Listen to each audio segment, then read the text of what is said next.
Episode Sweet 16 of DFO Rundown Insider Edition. Irfaan Gaffar here in Vancouver. That is David Pagnotta on assignment, where it is very nice, it looks like, with the sun beaming in your hotel room, David. We are a presentation of Bet365 here. And look, we are now past the Olympic roster freeze time of when NHL general managers could make trades. That goes in place all the way through the Olympics. And what do you know? We have a couple. And what do you know? One is a big one. Artemi Panarin goes from New York to Los Angeles, two pretty good hockey markets, two very good cities, David. And oh yeah, with an extension to boot. Yeah, it gets a 2-year, $22 million extension in this one, which is personally a little bit surprising. I know there were teams that were willing to go 3-4 years on an extension, but as things progressed, as the conversations continued, the list started to narrow down, and LA was clearly the front runner in this one, and the overall preferred destination for Artemi Panarin. Now, from what I've been told, there were other teams that were in the mix basically towards the end before it zeroed in on LA. That's the verbiage that was brought to me, so I'm relaying that one. But teams like Carolina, Dallas, Tampa Bay were part of this mix before things shifted exclusively to Los Angeles. There were other teams as well. We know about the reported offer by the Washington Capitals that was pretty significant. My understanding, he didn't want to sign an extension with the Caps, the Red Wings, I believe Utah, and there's another team that I'm completely blanking on, but it'll come to me at some point. But there were Anaheim, excuse me. So there were other teams that were part of this, but again, over the 2-week process, you started to see things kind of narrow down, and there were other teams that poked around too. Or if, like, we know Colorado was kind of in there, and Vegas to an extent. I think Vegas, Dallas, and Colorado, and I'd even throw Edmonton would have been given consideration had there not been an extension. If this was a pure rental scenario, from what I was told by people close to Panarin, he would have considered those options. But ultimately, wanting to get through this process, lock in on an extension, and go to one of his preferred spots. Uh, Again, I think Carolina was a team that was willing to extend an offer beyond 2 years and north of 11 million. But there were two parts to this. There was the contract side, and then there was what were the New York Rangers willing to take back. So you can argue that they were, hands are tied in some areas, but not the full scope of this. This wasn't like Brad Marchand last year, where it was just Florida, or Claude Giroux a few years ago, where it was Florida and Colorado. There were more options, but as the conversations continued, the list narrowed down, and he's an LA King. By the time you're seeing this, you've heard all of the analysis of people breaking down the trade and talking about what it means for both teams and the X's and Y's and things like that. So let me change the subject a little bit when it comes to this and the preferred destination being LA.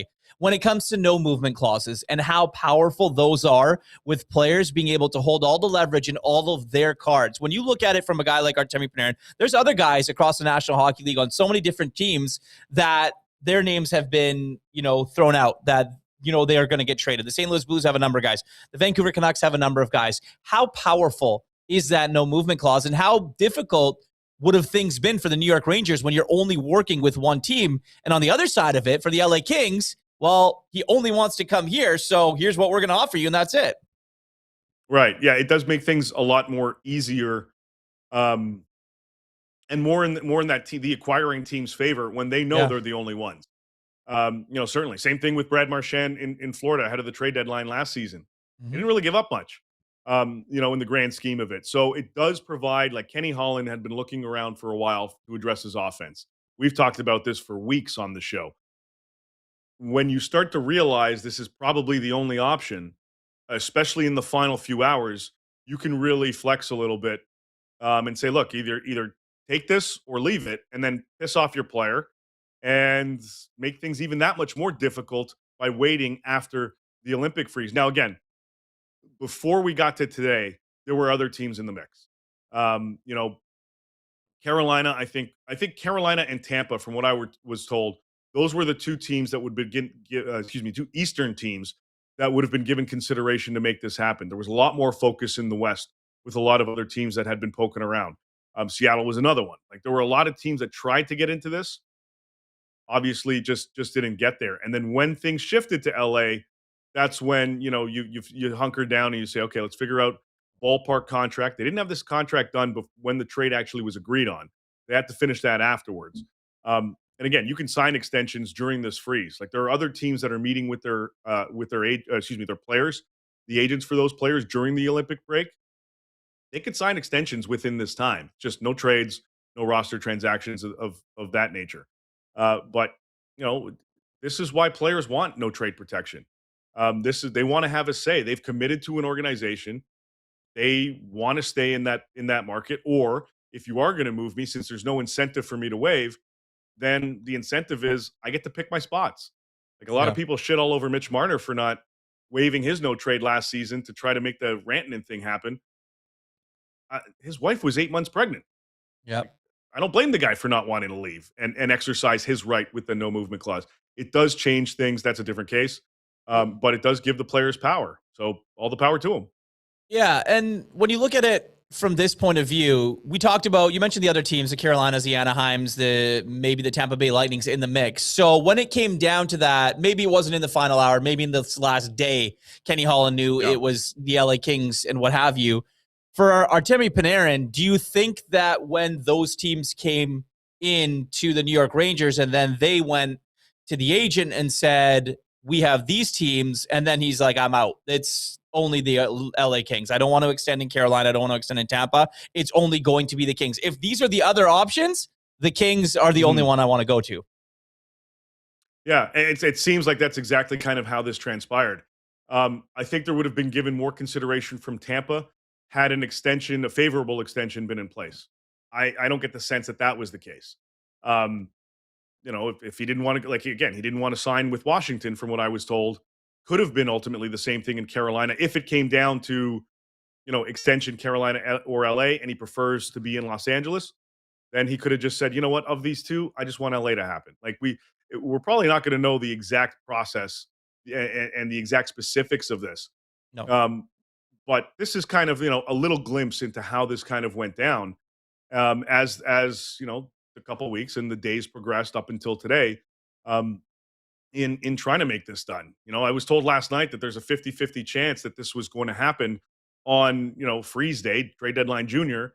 And then as the day moved along, you started to see, well, no, it looks like this is definitely going in the direction. It's just a matter of they have to figure out what the best package is, and Theophanos has to figure out what's best for his client, based on the client's preferences. Like, again, there were teams that would have offered more money and a larger package for Panarin had he been traded to their team, but he ultimately chose LA, and he's a king.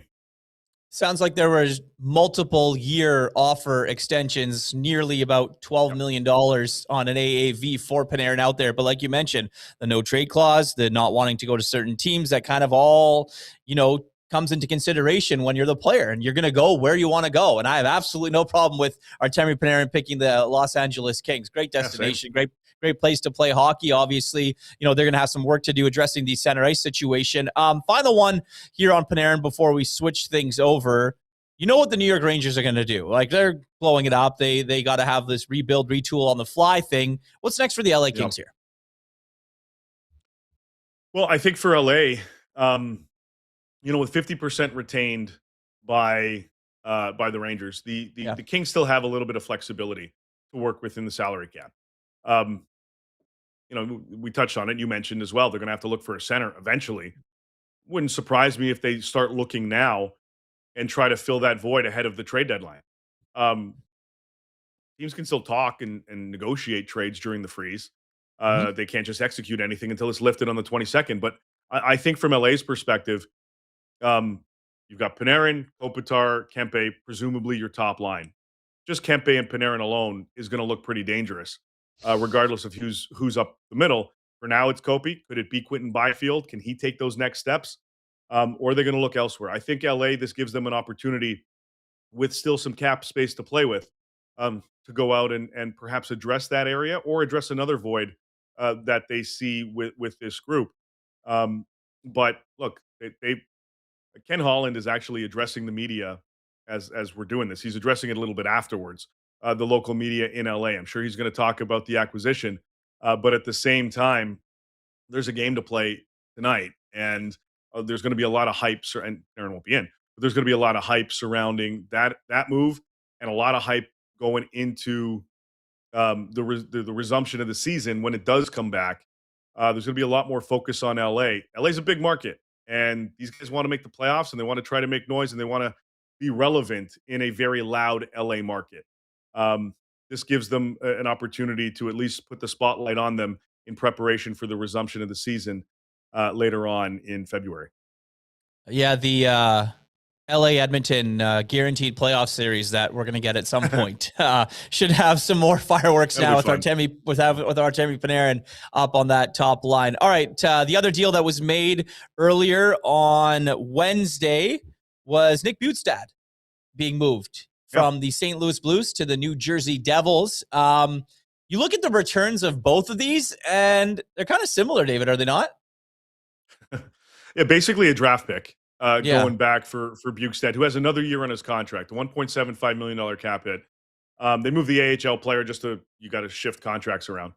I get the move from St. Louis's perspective because they're rebuilding and they want to recoup assets, and they're going to make more moves ahead of the trade deadline. Not really sure what New Jersey's doing. I don't think a lot of people do or are. It's I don't think a bit the players of a head on scratcher that for me. team knows what they're doing either.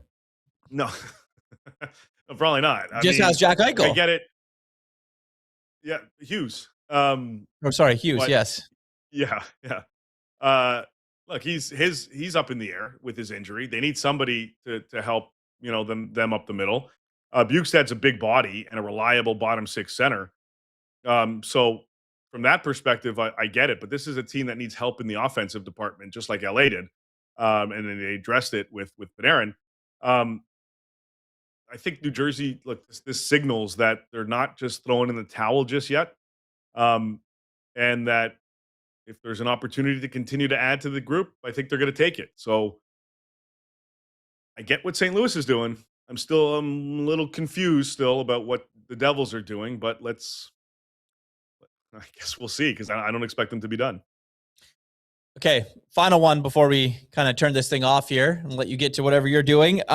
You look at now these next couple of weeks during the Olympics, and we mentioned that the roster freeze is now in place, so guys can't be moved. And usually during the holiday roster freeze, GMs don't talk that much. They enjoy their time with their families. They do this, that, and the other. There are a lot of general manager rooms, both in the East and in the Western Conference, where they're going to be working, Dave. They are going to be conversations that are going to be had, because you come out of that Olympic break, February 22nd, once this roster freeze lifts, you only have a couple weeks before the NHL trade deadline. So things are going to have to get moving, and you're going to have to figure out what you want to do with your team. You're going to have to figure it out real quick. Yeah, no, absolutely. Like, we got games today, tomorrow, and then that's it. And then everybody's basically on vacation. But teams report back. Yeah, the players, right. I'm sure the GMs will take a little bit of a breather here for those who aren't going overseas representing their countries. But everybody reports back the 17th. And I'm expecting this next week to be more of a planning stage. And then the following week, the week of the 16th, is when we're going to see a little bit more activity, or at least hear about more activity, because obviously they can't trade until the 22nd. But they're going to utilize this time. You're right. This isn't the holidays. This is different. They're going to utilize this time to make their plans, map them out, and then start to at least execute from a conversation perspective to try to get the ball rolling on these things. Like you said, less than 2 weeks. I think it's 12 days ahead of the trade deadline when the roster freeze lifts. It's not a big runway. So they're going to utilize this break period to try to formulate some moves and create options. And again, they can agree on whatever day. They can agree on the 20th, they can agree on the 17th, they can agree tomorrow on a trade. It just can't be official until the 22nd. So there are going to be teams that are going to utilize this time. Like, going into this freeze, there was some talk that Edmonton and Toronto were engaged in conversations. Now, I know there's speculation around Bobby McMahon. I was told he wasn't part of these talks. I wonder if there's a Nick Waugh. I wonder if it's an Oliver Ekman-Larsson, who's only got a $3.5 million cap hit. There are teams interested in OEL out of Toronto and interested in a few other players on the Leafs as well. Even though the Leafs won 3 in a row and they're 5 points back, they're still going to continue to listen on a number of their players. St. Louis is going to continue to listen on a number of their players, whether it's Justin Falk or Braden Shen or Jordan Kyrou or whomever. They're going to continue to listen. There was some talk that Nashville had a couple of deals that fell through this week. They're going to continue to listen. And Barry Trotz, while they are going through that transitional period in management, he's going to be engaged in a lot of these talks moving forward, involving guys like Haula and Bunting and some of their other pending UFAs. Mike McCarron has generated some interest too. So do they go back to those couple of trades that they were close on that fell through and then have that happen later on? There's going to be a lot of activity. Calgary, so on. Like there are a lot of teams also that once they have their conversations with their players, if they feel they can't get them signed, that's going to open up the market a little bit for some of those guys as well. I look at Columbus, even though they're on a heater. If they can't, figure something out with Charlie Coyle, he'll generate interest too. Yeah, it's going to be fun to see how these next couple of weeks shake out. Obviously, the Olympics are going to take center stage when it comes to the on-ice product, but those GMs and those war rooms are going to be definitely active. Artemi Panarin to the Los Angeles Kings with a 2-year extension. Nick Bjugstad being traded from the St. Louis Blues to the New Jersey Devils. As we wrap this thing up, I'm going to take a look at our Bet365 line of the week. The Olympics are beginning, Dave. I'm sure you've heard by now, and the women's ice hockey tournament gets started pretty quick here. So what I'm going to do in the first day of action is I'm going to take Abby Murphy as an anytime goal scorer for Team USA over Czechia at plus 110. And then I'm going to take the GOAT herself, Marie-Philippe Poulin, to score anytime for Canada against Finland. You put both of those together, you get plus 309. Those are some pretty nice odds on Bet365. Whatever you bet, it's never ordinary at Bet365. Download the app, get it on the game, use code NATION. Bet365 must be 19 or older. Please play responsibly. David, please be responsible in your final hours in Tampa. We appreciate the heck out of you taking the time to do this. Always love your work as we wrap things up on episode 16 of DFO Rundown Insider Edition.